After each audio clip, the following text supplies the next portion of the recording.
कर्तव्य से जो मिलता है वो तो महत्व का है, और राजनीति से मिलता है तो कुटिलता की नीति है।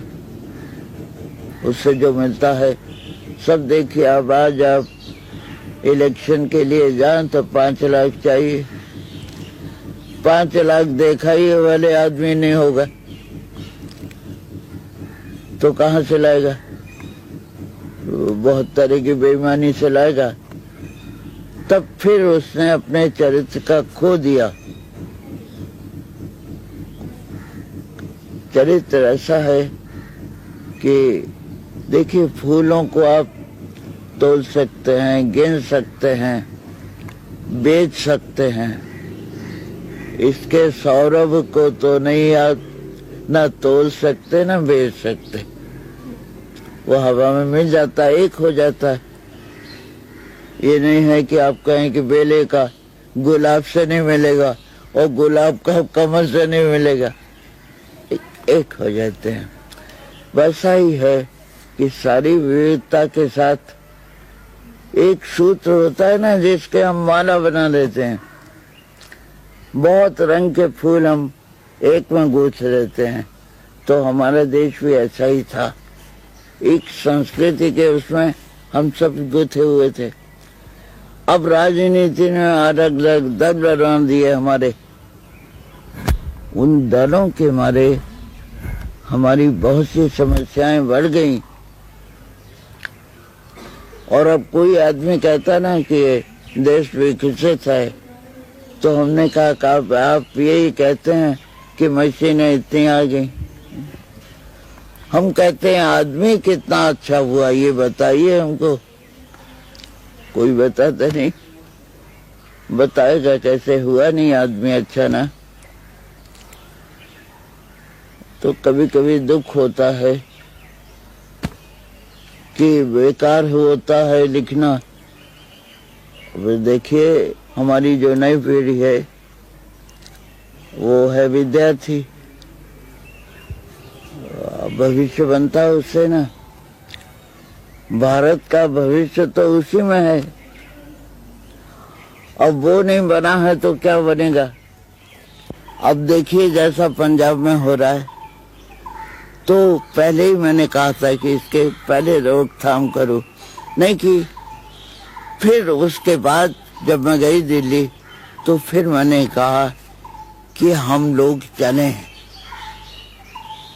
इस समय हर आतताई, हर आतंकवादी के पास वात्सल्य में माँ है, समर्पिता पत्नी है, श्रद्धा वाली पुत्री है, राखी बांधने वाली बहन है।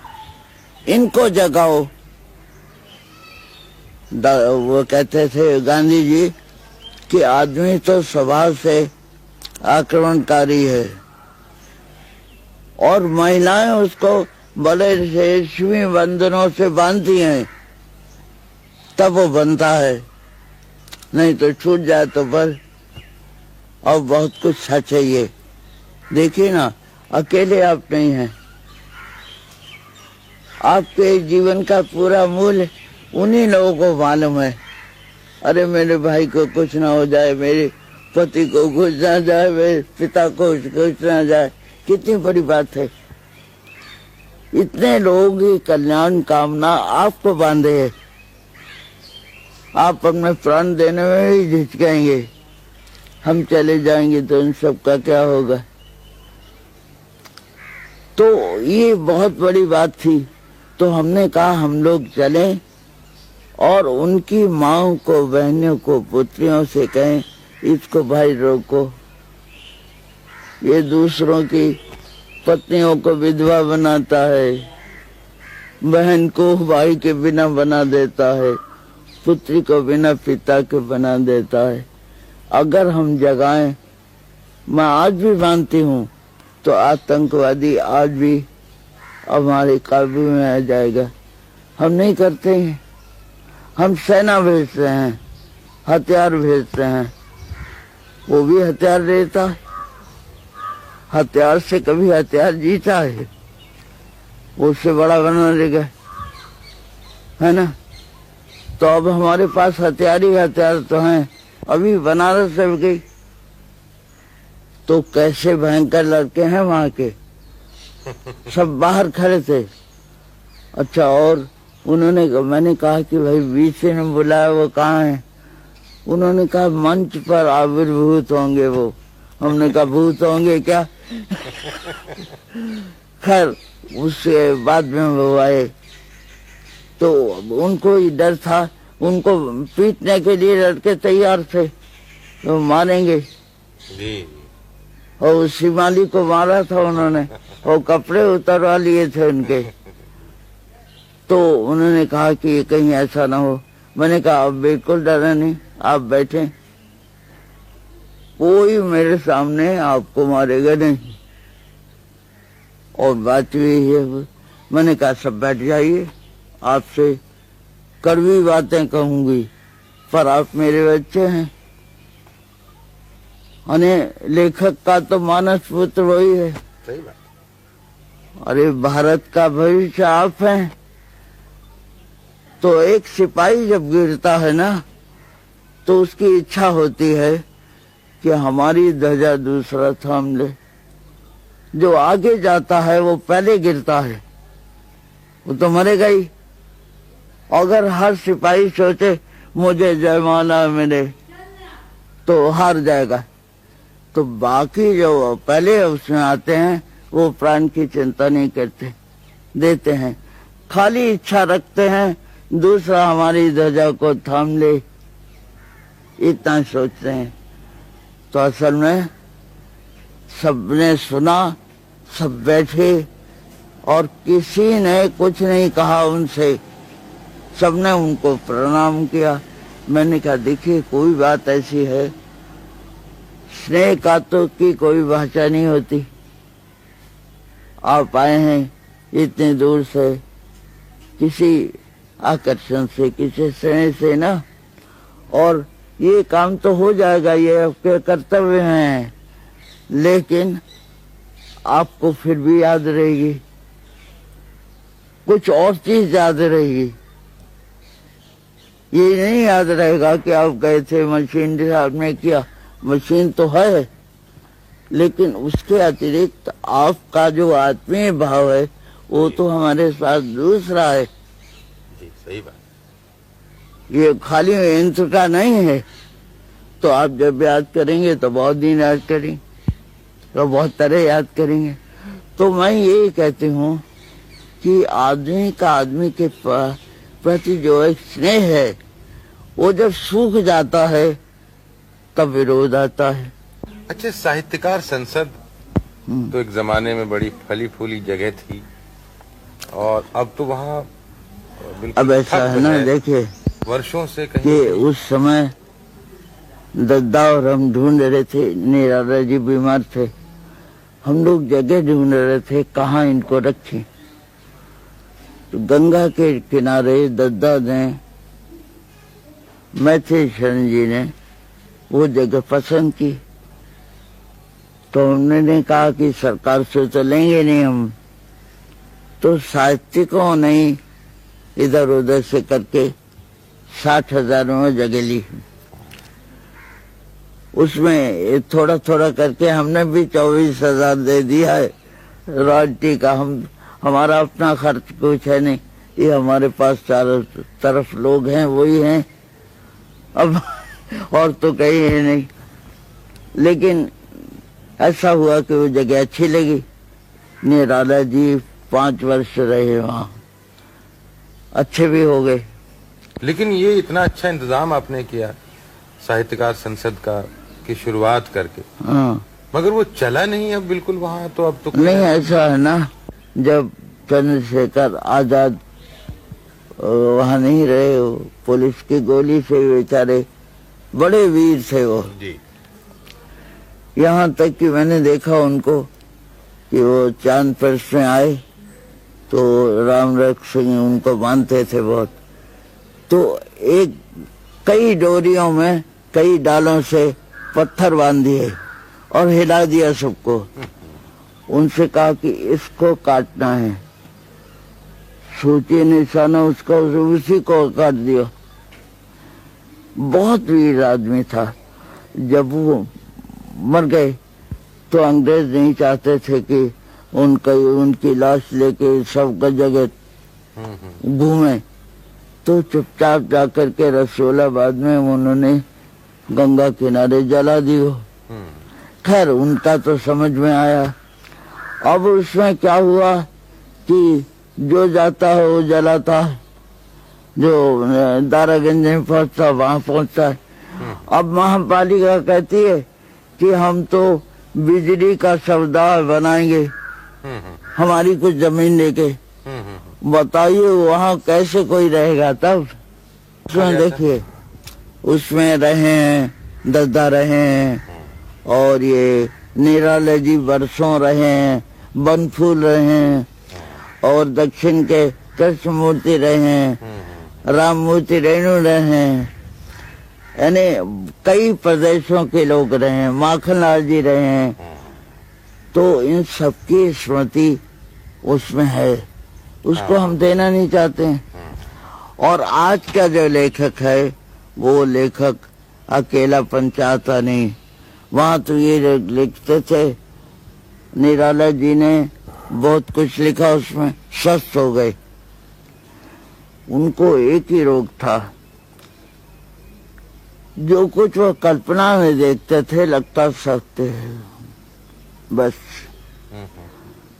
तो हम पहले कांके गए हजारीबाग, उनसे पूछा, अमेरिकन डॉक्टर थे, कि क्या दवा करें। उन्होंने कहा देखिए, जो बहुत ऊंचे साहित्यकार होते हैं, कलाकार, कभी कभी ऐसा होता है कि जो सपना देखते हैं उनको सत्य लगता है। तो हमने कहा क्या दवा करें।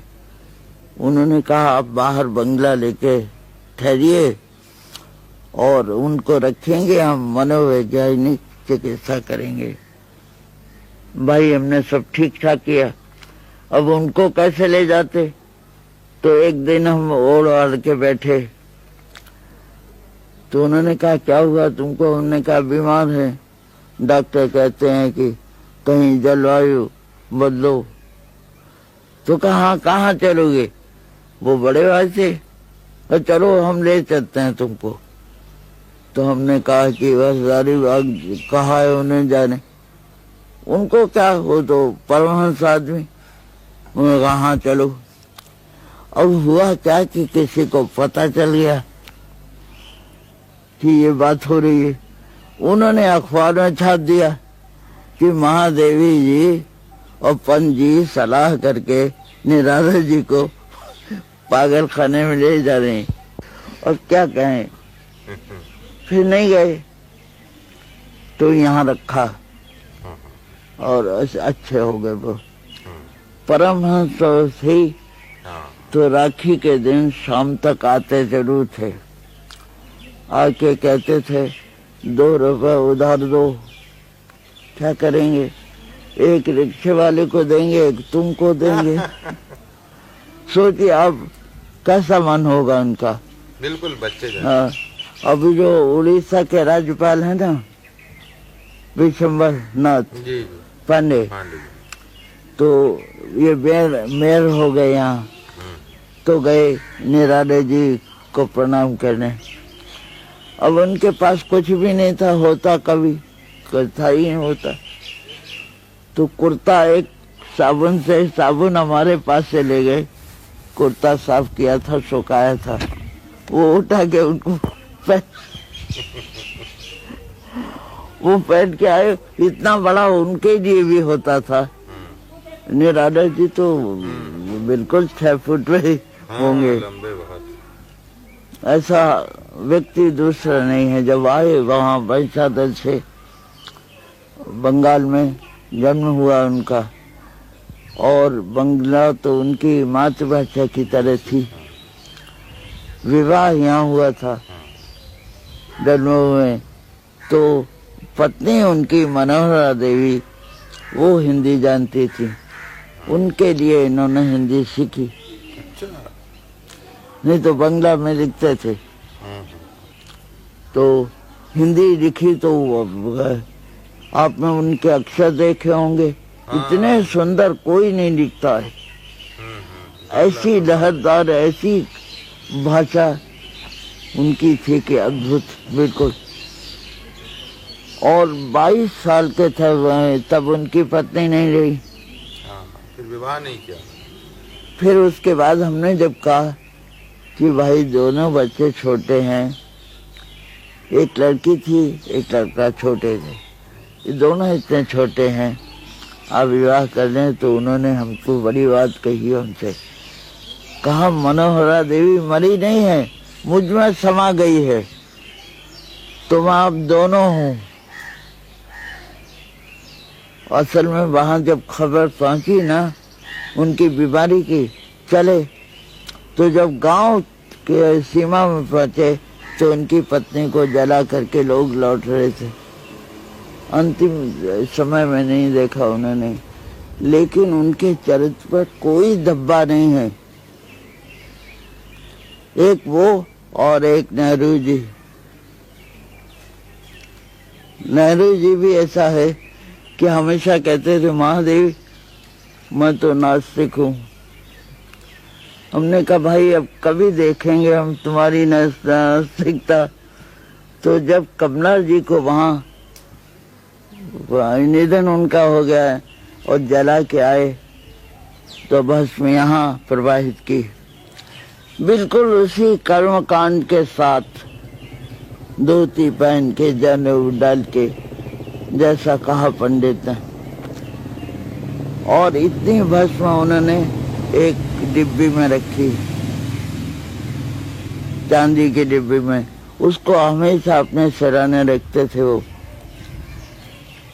तो जब कुछ दिन हो गए, दिल्ली में गई थी, देखा मैंने, तो मैंने कहा जवाहर भाई अब बताएं आप नास्तिक हैं कि आस्तिक। तो उनके आंसू आ गए, कहने लगे महादेवी आज तो मैं आस्तिक हूँ, क्योंकि ये ठीक है कमला की भस्म तक मैं प्रवाहित कराया, लेकिन मुझे लगता है वो मुझे देखती है। दो को मैंने देखा, इतने ज्यादा अपनी पत्नी के प्रति इतना स्नेह रखना बड़ा मुश्किल है।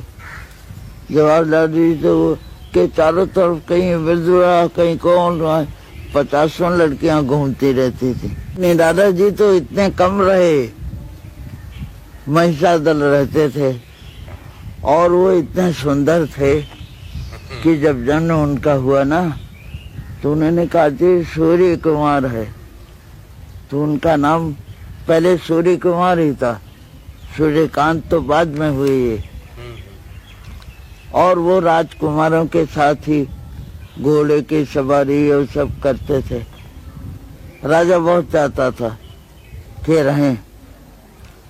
ये जब आए और हिंदी का हाल देखा, हिंदी लिखने लगे, कैसी हिंदी लिखी उन्होंने और क्या लिखा है। और मानव तो उनसे ऊंचा अभी हमने देखा नहीं। एक दिन हमसे कहा महादेव बहन आओ बजट बनाए। काहे का बजट, एक पैसा भी पास नहीं, बजट बनेगा। तो हमने क्या करेंगे, कह रहे हैं कि अरे बनाएंगे, इतना रुपया दूध का, इतना खाने का, इतना इसका। हमने कहा रुपया, कहा तुम बताओ किसके पास जाएं। प्रकाशक के, लेते नहीं थे किसी से, हम सिर्फ 2 रुपए उधार लेते थे बस। अच्छा तो हमने कहा पाठक जी के पास जाओ।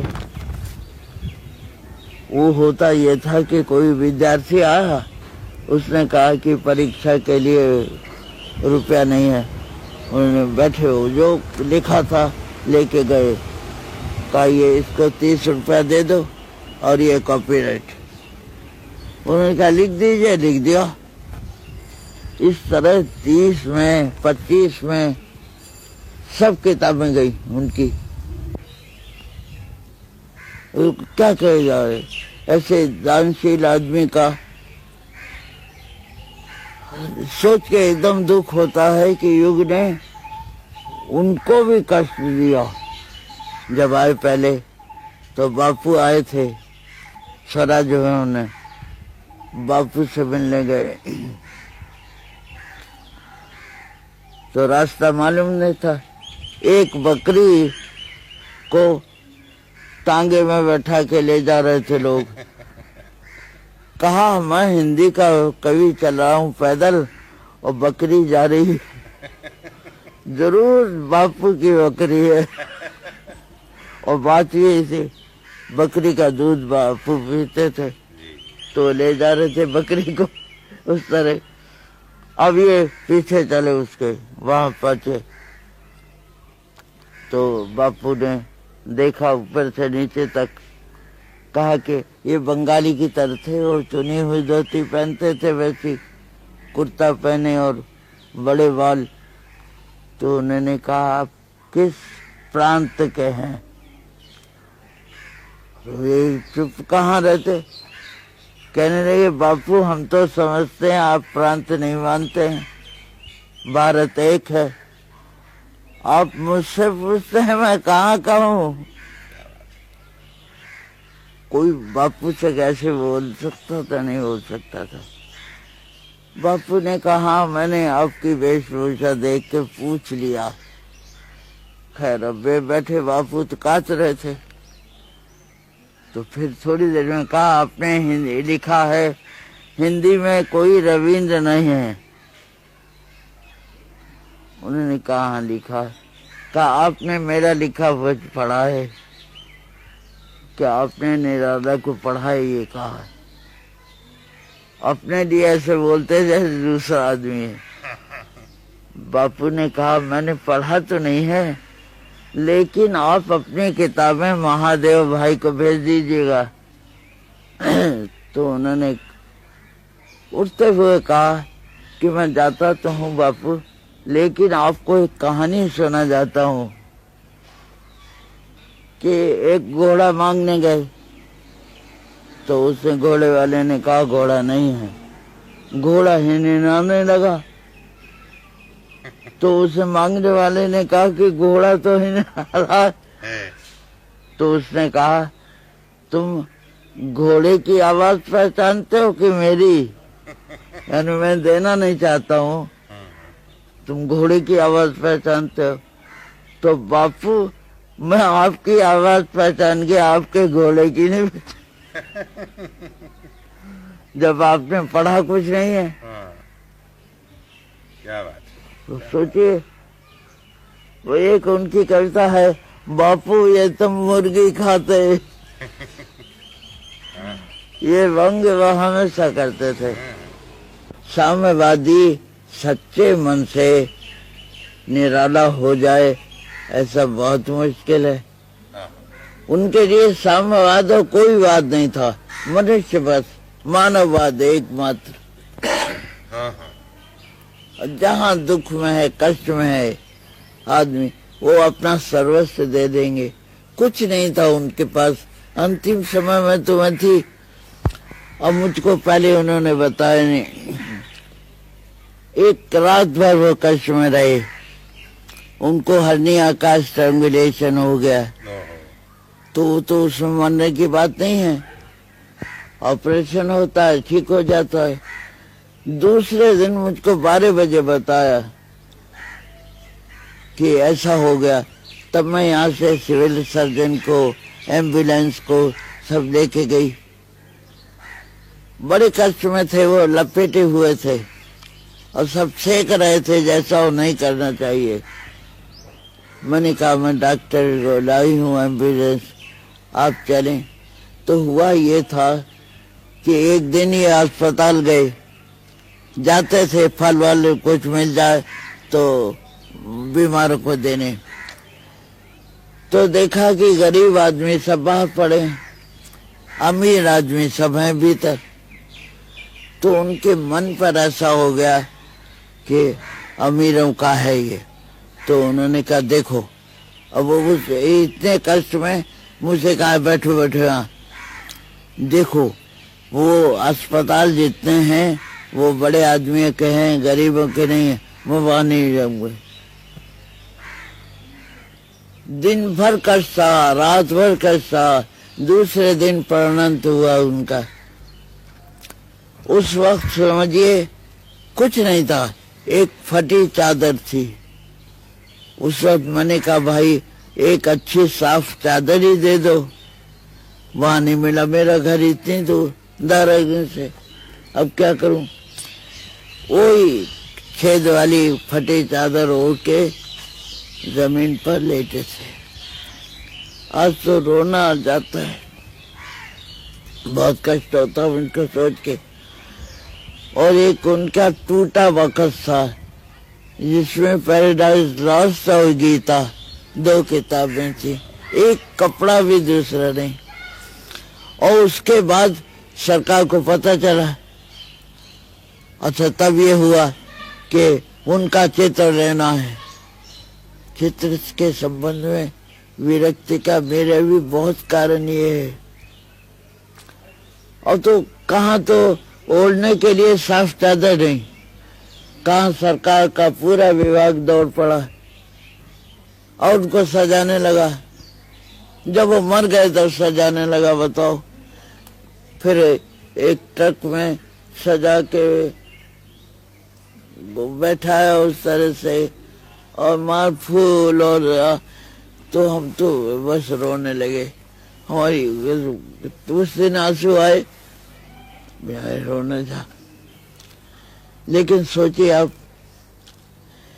उसके पहले हमने सरकार से कहा निराला जी अस्वस्थ हैं, रहते हैं अस्वस्थ, कुछ इंतजाम करना चाहिए, इनकी कृतियों का राष्ट्रीयकरण कर दीजिए।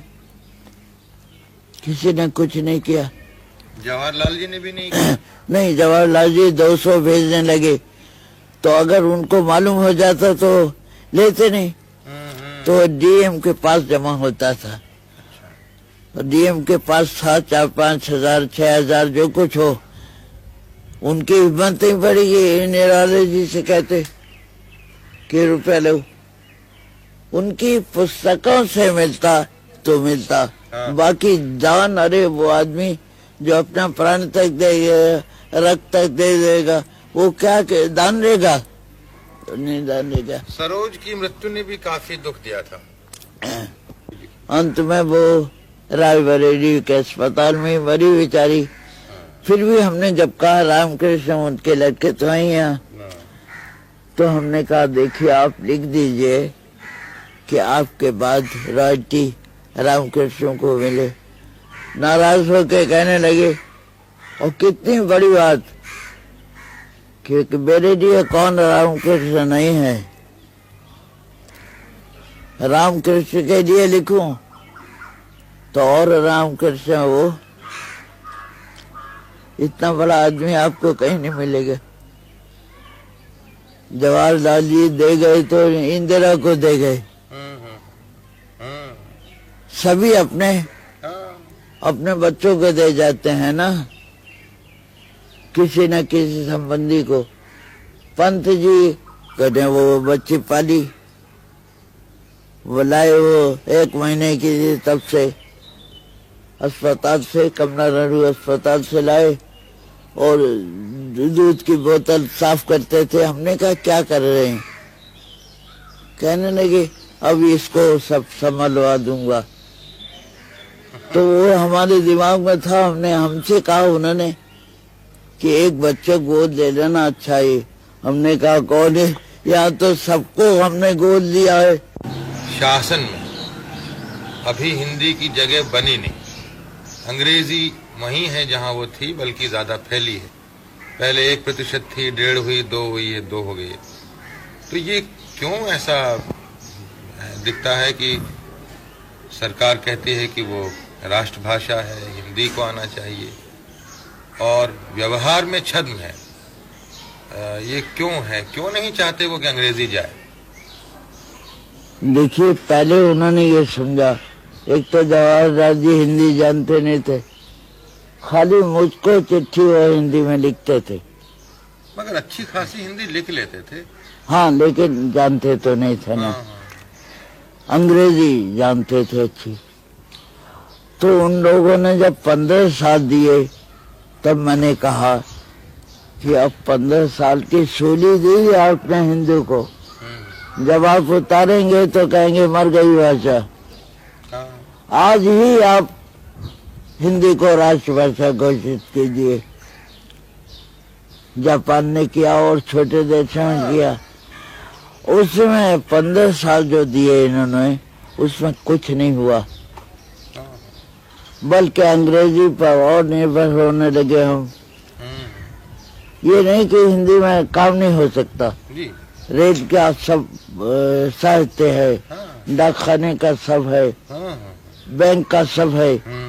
वो विधि का विधि का जो एक पुरस्कार देने गई थी मैं हाँ, हाँ, सेंटर में, पुस्तकें प्रकाशित हुई हैं, विज्ञान की सब पुस्तकें, पूरा है। गणित है। लेकिन वो जो एक अफसरशाही है वो उसे चलने नहीं देती। हाँ, हाँ, वो जानते ही नहीं, हाँ, हाँ, हाँ।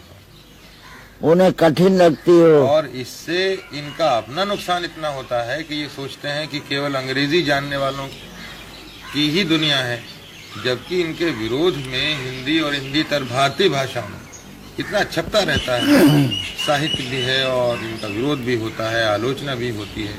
ये उस तरफ से आंख मूंदे रहते हैं, इनको पता ही नहीं है कि जनता की भाषा में क्या लिखा जा रहा है। तो ये एक तरह से सीमित दृष्टिकोण हुआ। अब ये होता है, कोई रूस से आया तो वो तो रूसी बोलता जी। है? और यहाँ का व्यक्ति अंग्रेजी बोलता है। वो पूछता है आपकी कोई भाषा नहीं क्या? जापान के 2 ही आते थे प्रोफेसर, अब नहीं है वो, लेकिन जापानी में बोलते थे। उनका स्वागत करने के लिए वो अंग्रेजी में बोलते। तो बात ये लगता ये है कि हमारे अफसर अब भी 2 में रहेंगे, वही अफसर होंगे जो अंग्रेजी जानते होंगे। अब ये कैसी भयंकर बात है। 2 क्लास आपने बना ली पहले से, और आप यही मैंने उनको कहा, उनसे राजीव से, जी, जब उन्होंने लिखा कि आपका आशीर्वाद मुझे प्रेरणा देगा, तो मैंने कहा भाई आशीर्वाद तो देती हूँ, लेकिन मुझे बताओ कि अंग्रेजी में शपथ क्यों ली जब तुम्हारी भाषा है। मगर वो भी तो उनकी शिक्षा दीक्षा भी नहीं, वो अंग्रेजी में हुई है, तो इसलिए वो भी नहीं। अब हिंदी वाला कोई भी नहीं है एक तरह से। हाँ, नहीं है, बिल्कुल नहीं है कोई। इसलिए भविष्य हिंदी का, हिंदी मरेगी तो नहीं, रहेगी वो। और हो सकता है आने वाली पीढ़ी अंग्रेजी जानती नहीं है। जो अब नया लड़का आता है ना, वो नहीं जानता हिंदी। हिंदी जो उल्टी सीधी लिख भी लेता है, अंग्रेजी नहीं जानता है। अंग्रेजी का प्रतिशत घटा है। हाँ, हाँ, अब वही अफसर कुछ है। हाँ, वो और अंग्रेजी माध्यम के रोज स्कूल खुलते हैं, और वो सब रोज स्कूल खुलते हैं अंग्रेजी माध्यम के, जी, और बड़े आदमी के लड़के जानते हैं उसमें। हाँ, पब्लिक स्कूल वो हर शहर में है। सब कन्वेंट में जाएंगे, उसमें जाएंगे। और अब नाम ऐसे रखते हैं कि हम जगह हमको ले गए, हाँ, पतंजलि विद्यालय। तो हमने कहा भाई पतंजलि ऋषि के नाम से चले गए हम। देखा अंग्रेजी माध्यम का स्कूल है वो। ओहो, हमने कहा ये नाम आप क्यों ले रहे थे? और हालत बड़ी खराब है। मगर भाषा को तो जनता जीवित रखती है, क्योंकि वो उसमें सोचती है, बोलती है, काम करती है। तो देखिए ना, जी, हर गांव में टीवी चला गया, जी, हर गांव में शराब की दुकान चली गई, हर गांव में पढ़ाई का कुछ होता पता नहीं। आप जाइए तो ना कोई मास्टर है, ना कोई पढ़ने वाला है, कुछ नहीं है। तो हम शराबी बना रहे हैं और क्या कर रहे हैं बताइए। मदिरा सेवन तो निराला जी भी करते थे। हैं? नहीं, अच्छा। ऐसा नहीं, कभी कोई जो बात हो दूसरी, हाँ हाँ लेकिन उनके संबंध में बहुत सी बातें उड़ाई गई। हाँ हाँ। मगर कभी कभी तो ले लेते थे। हाँ, उनको ये नहीं कि परहेज है, हाँ। लेकिन शराबी कुछ नहीं थी एकदम। लेकिन उनके संबंध में बड़ी भ्रांतियां हैं। हाँ हाँ कुछ लोग, बात ये जो बड़े पंडित थे ना, हाँ, इनका उनका रहता है कट्टर। हाँ जी। तो उन्होंने देखा कि अरे ये तो मुसलमान का भी छुआ खाता है, बस एक बात उड़ा दी उन्होंने। वो परहेज नहीं मानते थे कुछ।